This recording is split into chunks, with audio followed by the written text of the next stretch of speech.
How's the spring market? How's it doing compared to years past? Yeah. I mean, I don't know if that makes any difference with snow on the ground. I'm sure it does, just in people's moods and things. Yeah. So we're shooting this here on the 1st. So I just actually pulled all my numbers because I'm going to be shooting a market update.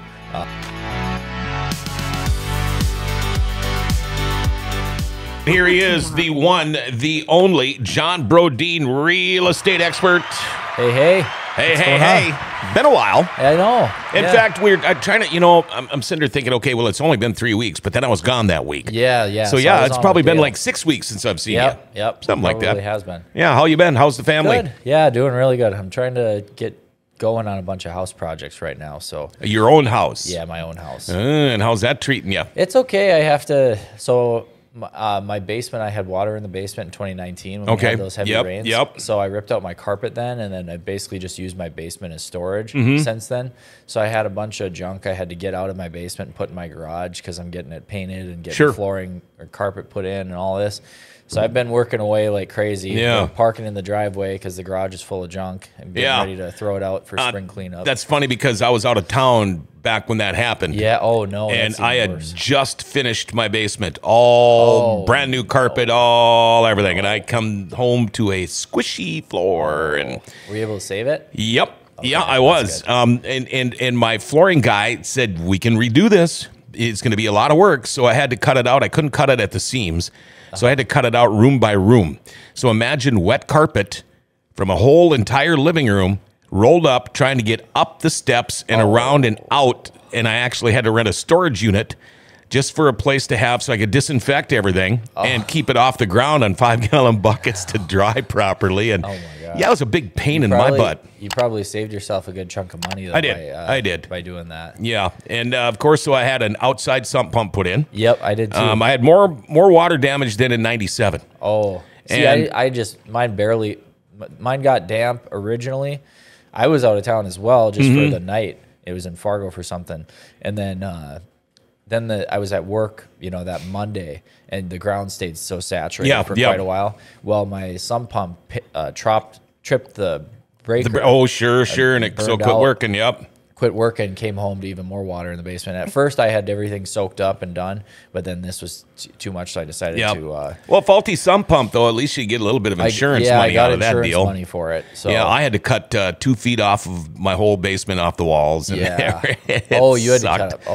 Sheetrock. And then I had a outdoor sump put in, because I've got one on the inside, and that thing, I don't think it's ran one time since. Oh, really? Mine's run. Mine ran especially that year. Oh, it did, huh? Because the ground... Yeah, well, it might have a little bit then, but it hasn't since. Yeah, it doesn't run a whole lot. Yeah. But those are great. Gary Dube did mine, and he did a whole bunch of them, and he does a really good job. Yeah, I had Austin Pierce do mine. There's your shout-out, guys. Yeah, there you go.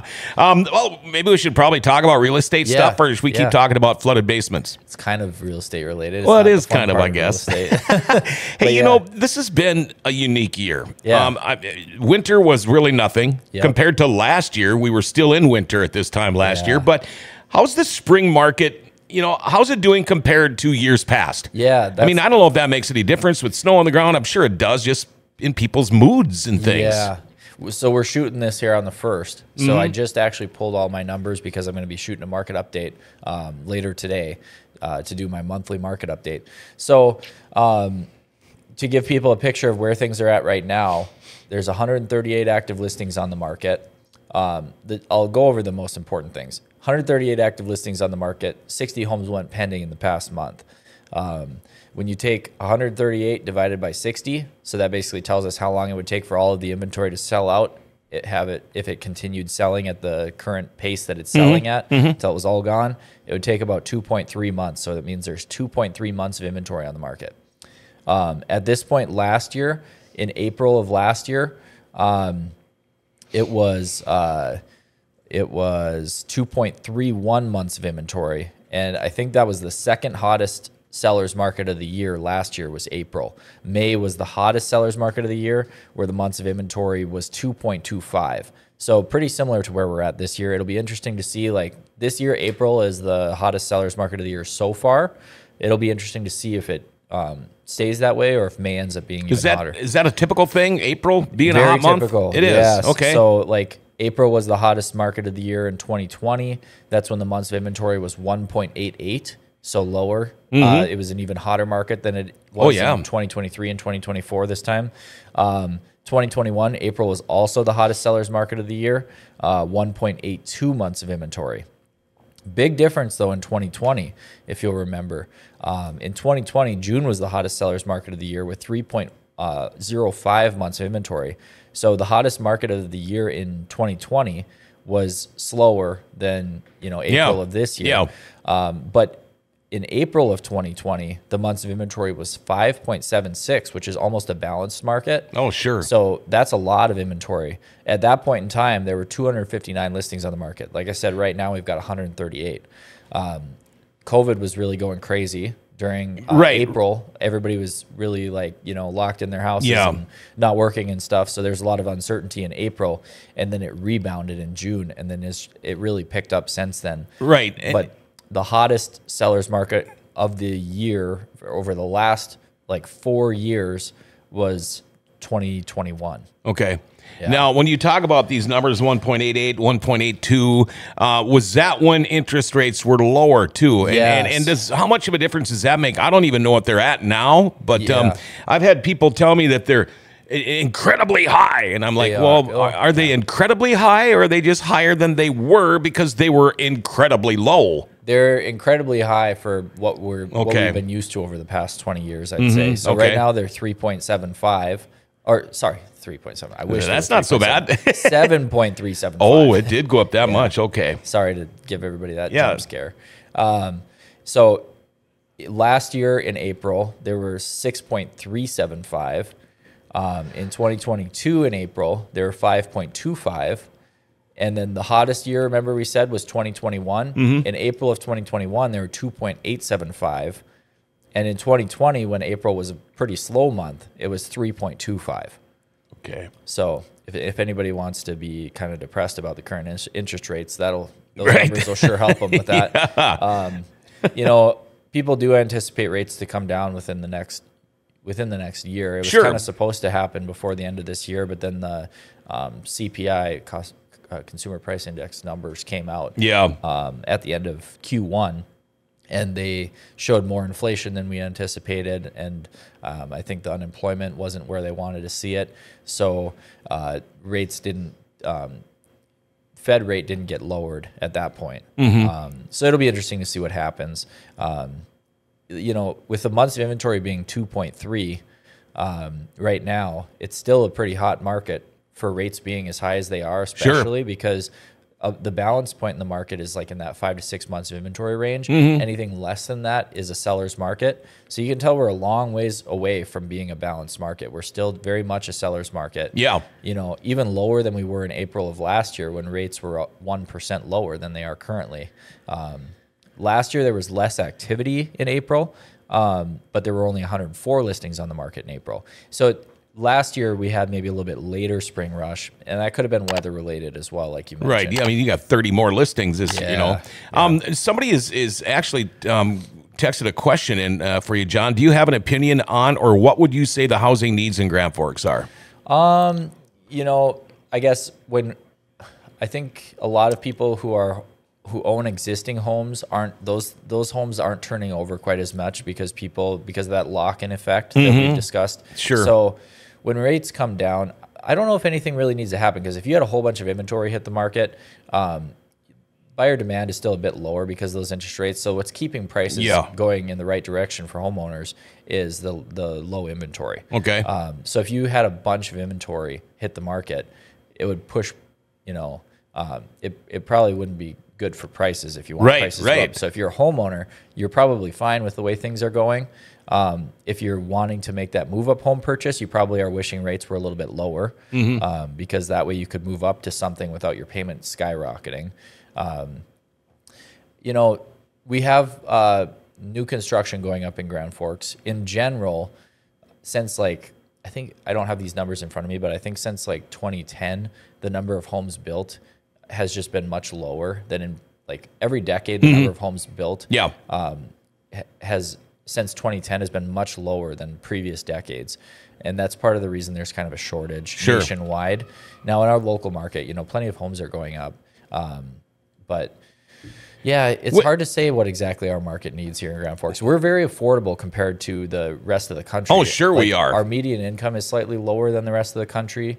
But when you take the median income, when you take the median sale price of a home, the median sale price of a home, I think, is about 4.6 times the median income in Grand Forks, North Dakota. Oh, okay.